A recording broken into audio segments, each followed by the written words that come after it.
দেখুন আমার ডালিয়া গাছটি কি অসাধারণ গ্রোথ হয়েছে।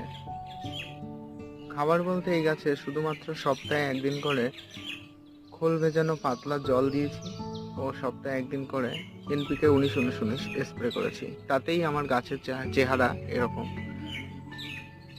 তো এখন গাছটি খুব বড় হয়ে গেছে, খুব বড় না হলেও ফুল আসার জন্য যথেষ্ট বড় হয়েছে। তো আমি এই গাছে এখন এনপিকে 052-34 এবং সাথে কিছুটা অনুখাদ্য স্প্রে করব, যাতে আমার গাছের ফুল আসার সম্ভাবনা বেড়ে যায়।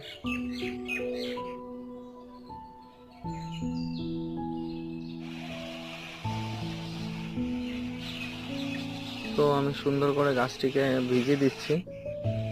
এনপিকে 052-34-এ 52% ফসফেট এবং 34% পটাশ আছে, নাইট্রোজেন 0 ভাগ আছে। তো গাছটি বৃদ্ধির দিকে কম মনোযোগী দিয়ে ফুল